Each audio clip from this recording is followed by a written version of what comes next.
The Sky This Month with your host, Dave McDonald. Welcome to The Sky This Month. I'm your host, Dave McDonald, and this is July 2024. I hope your summer's off to a great start.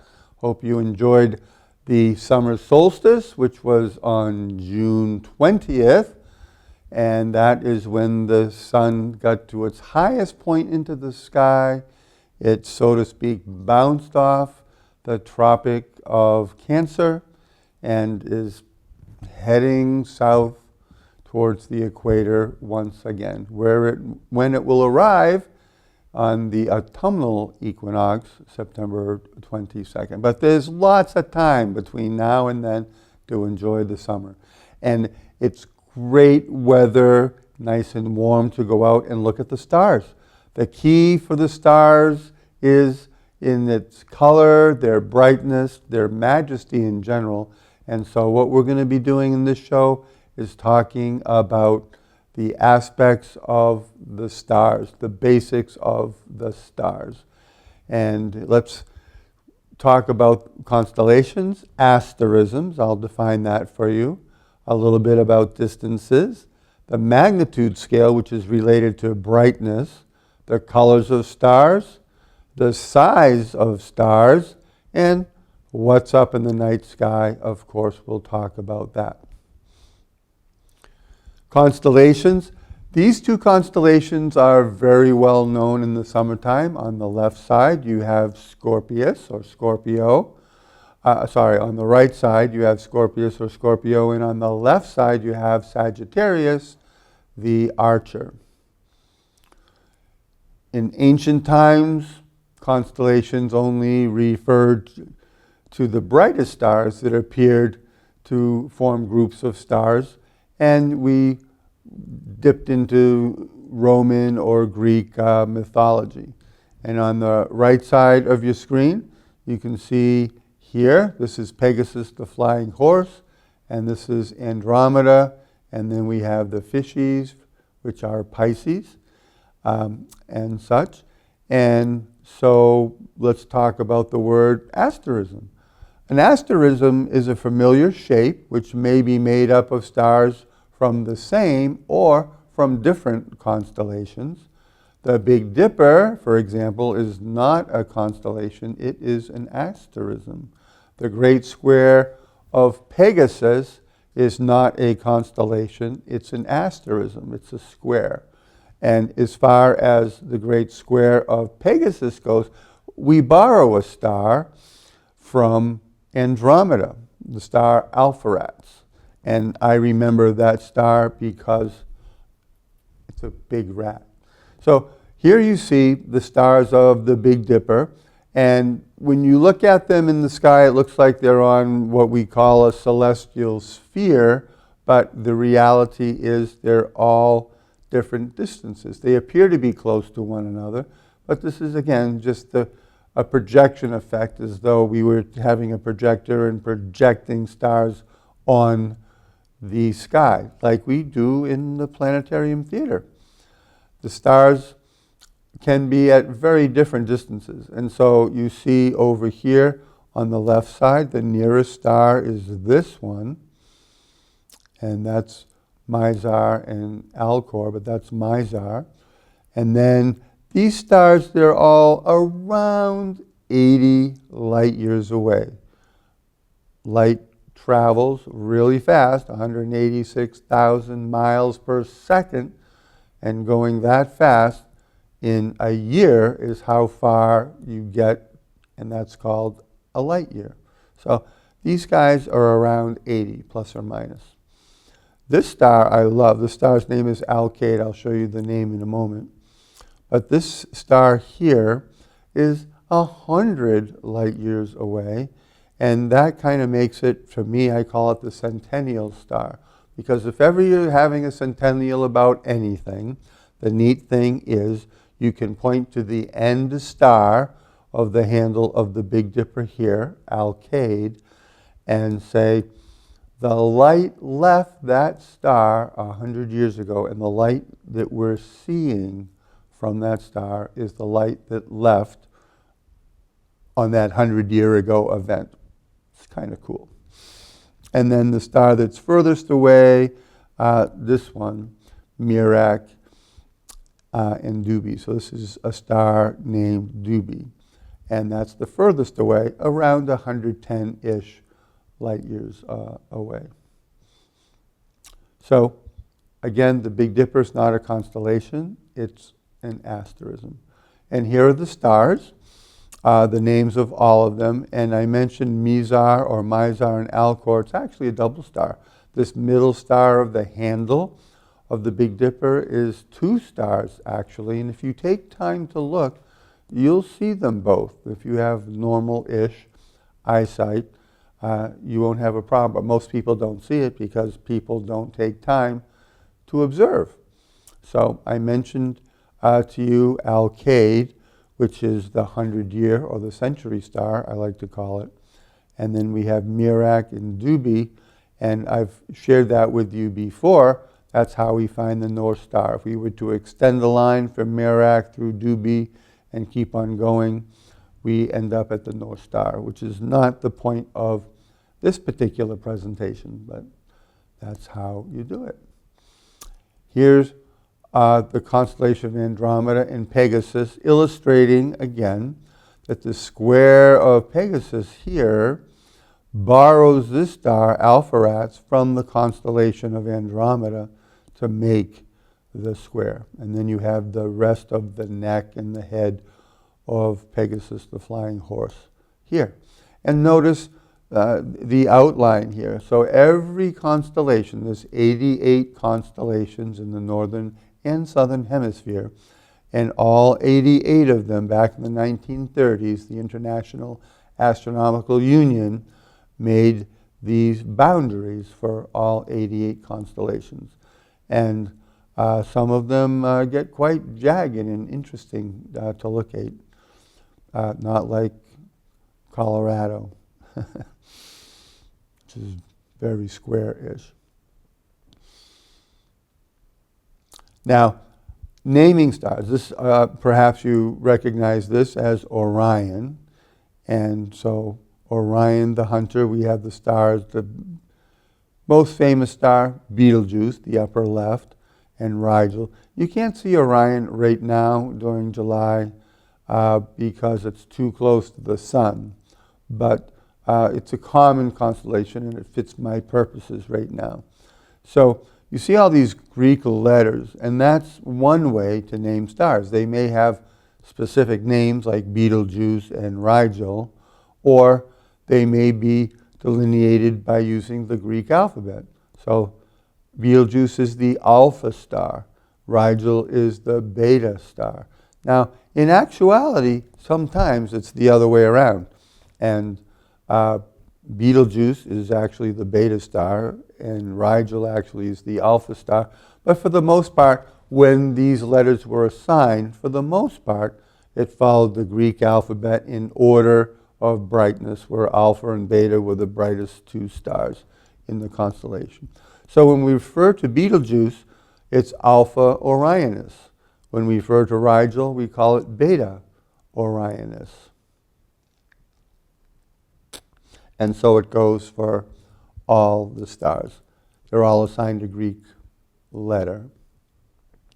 And then numbers come, when we get past this 24 Greek letters, and when we get past 24 stars, typically we're talking about stars that are too faint to easily see, so we move off in other directions.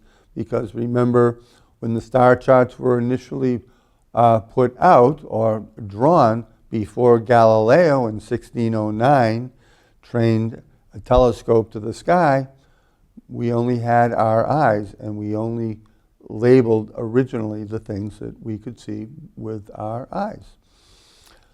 Arabic names are common. Betelgeuse, for example, means armpit of the great hunter.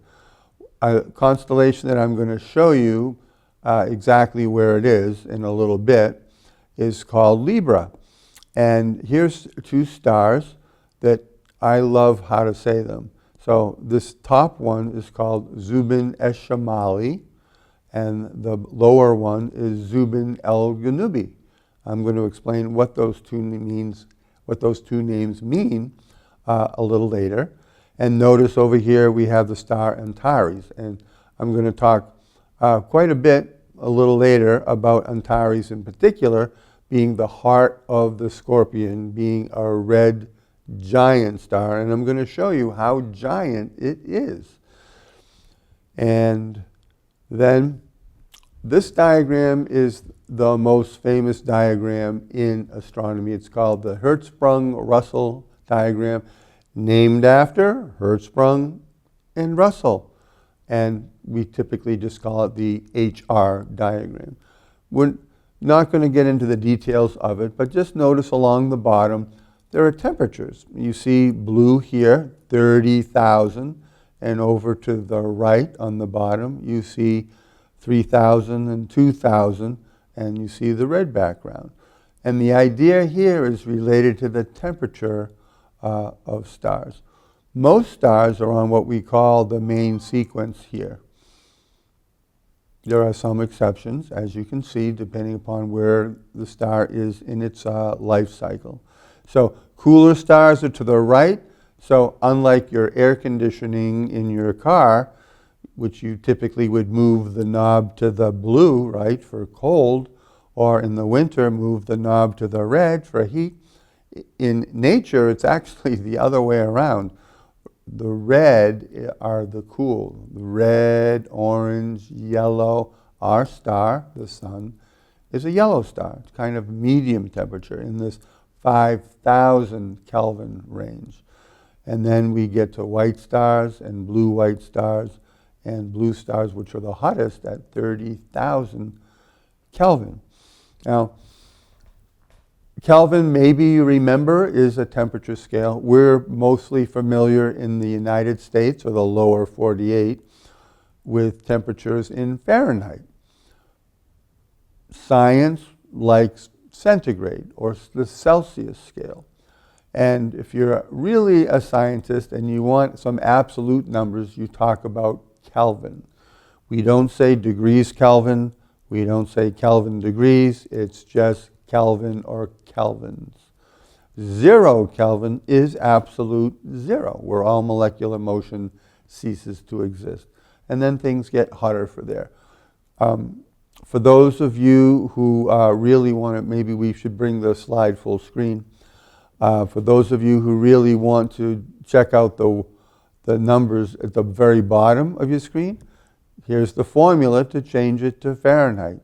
You take the Kelvin number, which I have shared with you, subtract 273.15, multiply that by 9, divide by 5, and add 32. You can take a screenshot of that if you're really interested in figuring out what it is Fahrenheit.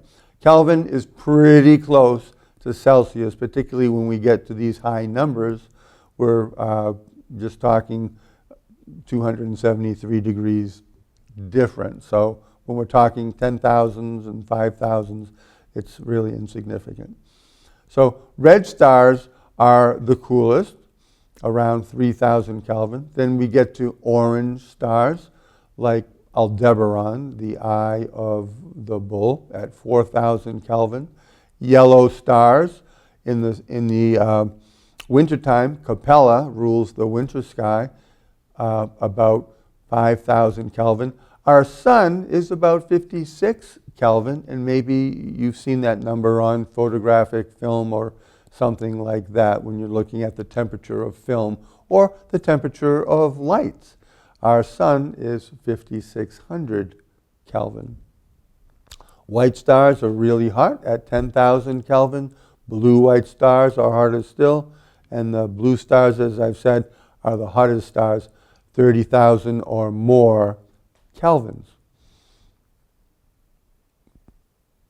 I'm going to share with you some stars and their colors in a little bit. So the magnitude scale, which has to do with brightness, was first introduced by this Greek guy, Hipparchus, around 160 to 127 BC. And the Greeks were famous for the Olympics and races and racing.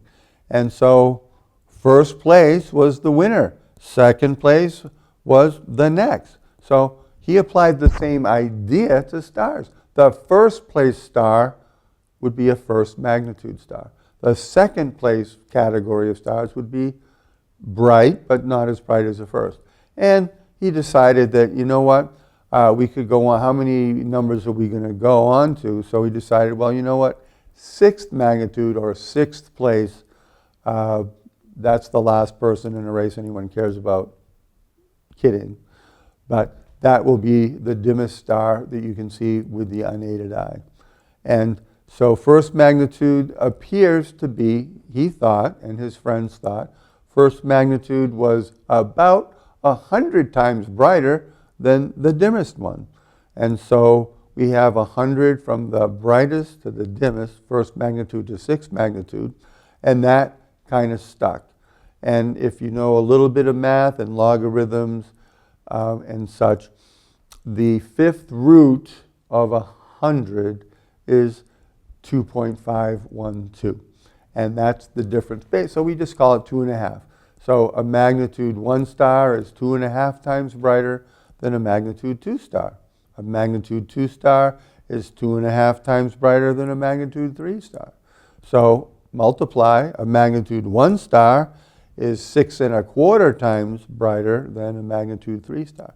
But the problem was that after we got instruments that could measure the brightness of stars, we found out, well, if we use that scale, there are stars that are a lot brighter than what we would consider 100 times brighter than the faintest star. So we had to move into 0 magnitude and actually negative magnitude numbers.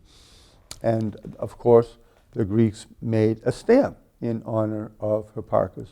He was a great astronomer and mathematician. So here we see a chart, and away to the left, the sun is like at a negative 26.5. A full moon is about negative 12.5. Venus at its very brightest, we're talking, is in the realm of 4 to 4.5. Sirius is the brightest star in the sky altogether in either hemisphere. Star brightness, not planets or anything else. And Sirius comes in at negative 1.42. Polaris, the North Star, bright but not super bright. It's a magnitude 2 star. And then we move down to things that are in the realm of between 26 and 30 magnitude, very, very faint, that the Hubble Space Telescope can see, and the James Webb Space Telescope can see even dimmer than that. So you can take a screenshot of this or pause your DVR or go back and review it again. But these are just some stars and their magnitude. So famously, Polaris is a magnitude 2. Antares, which I'm going to show you, and Spica, which I'm going to show you, is a magnitude 1. Vega, Arcturus, is a spring star. You can still see it. Vega is a summer star. Capella, a winter star. They're magnitude 0, very bright stars. Sirius, the brightest star in the sky, I told you, negative 1.42.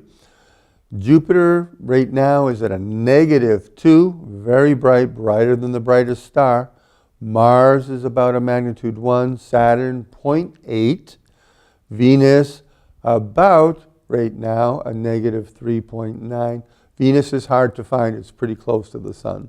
And Mercury varies throughout the month of July from bright, negative 0.6, to positive 0.5. So roughly a 2.5 times difference in brightness from the beginning of July to the end of July. This illustrates that if Earth is over here in July, we look towards Sagittarius and Scorpius, and the sun is to our backs. The ecliptic is the path of the sun, or it's typically the path of Earth around the sun, And you can see here this line represents the ecliptic, and you see the sun going through the various constellations. Planets always appear to be close to the ecliptic. Pluto can be the furthest off at 17 degrees away from the ecliptic. Jupiter right now is in Taurus, a magnitude -2. Mars is also in Taurus, a magnitude 1. Saturn is in the constellation of Aquarius at a magnitude 0.8. Venus is, throughout the month of July, is going to move from Cancer into Leo, a magnitude -3.9. And Mercury is moving through 3 constellations, Gemini to Cancer to Leo. Mercury moves fast, and I'm going to show you when you can find Mercury. It's a tough one to find, but I'm going to show you.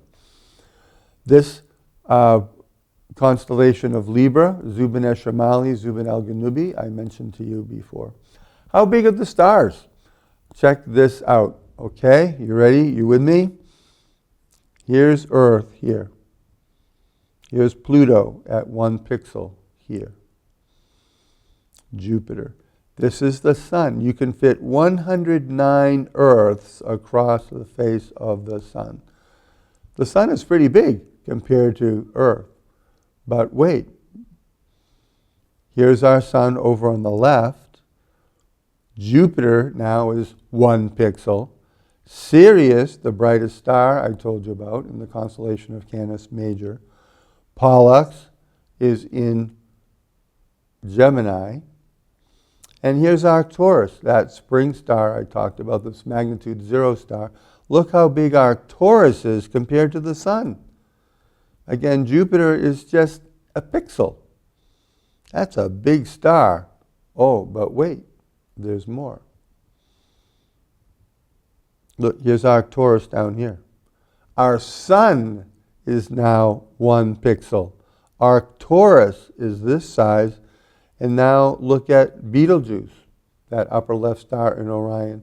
And the star I'm going to show you in just a little bit, Antares, the heart of the scorpion. Look how huge Antares is. Really crazy stuff.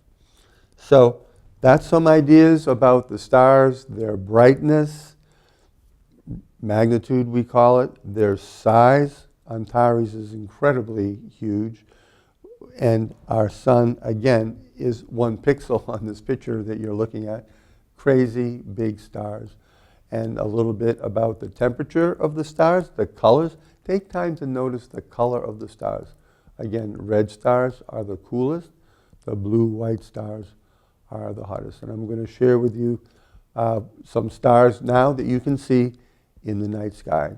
So let's have a look at the night sky. Look at what we're looking at. All kinds of star names here. We don't have to pay attention to all of them, but here's a few that are important to know about. So, do you remember Spica? We talked about Spica last month. Remember, we find the Big Dipper, the handle to the Big Dipper makes an arc. We arc to Arcturus and spike down to Spica, and that is the Spica that represents the sheaf of wheat in the Virgin's left hand. Spica. It's a blue-white star, magnitude 1, really hot. Then the other major player relative to this conversation is Antares. And Antares, right here, is the heart of the scorpion, and it is a red star, a red giant, also magnitude 1. So the neat thing about Antares and Spica being in the same sky is they're the same brightness, so you can legitimately compare the color of red Antares, which is over 500 light years away, and Spica, which is, again, a blue-white star, and you'll be able to see the color, particularly if you have binoculars or a telescope. And the thing is, Spica is about only half as far away at around 250 light years away, but they appear to be the same brightness because even though Antares is twice as far away, it is so much bigger, as I showed you earlier. It's a humongous star. You could fit out to the orbit of Mars inside of the star Antares. It's huge. Then I want to point out to you these stars. We're not going to pay attention to their names, but this is like the body of the scorpion, okay? And then the stars that I love to say that I pointed out to you, Zubin el-Ganubi and Zubin el-Shamali. Let's talk about those for a minute. Next slide. If you look at the artwork, you see the scorpion, right? There's Antares, the heart of the scorpion, and you see the scorpion's claws. The stars, Zubin el-Shamali and Zubin el-Ganubi, do you know what those star names mean? Let me tell you. Zubin el-Ganubi means southern claw. Zubin el-Shamali means northern claw. The claws of the scorpion used to come out to Zubin el-Shamali and out to Zubin el-Ganubi. But rumor has it Julius Caesar made his constellation of Libra the scales. What's the abbreviation for pound? LB. There's no L or B in the word pound. LB is the abbreviation for Libra, the scales, where you weigh things, perhaps, in pounds. So, a little bit about the scorpion. Again, the heart of the scorpion, Antares, red star, the sheaf of wheat in the Virgin's left hand is Spica, and Spica is a blue-white star, Hut, both magnitude 1.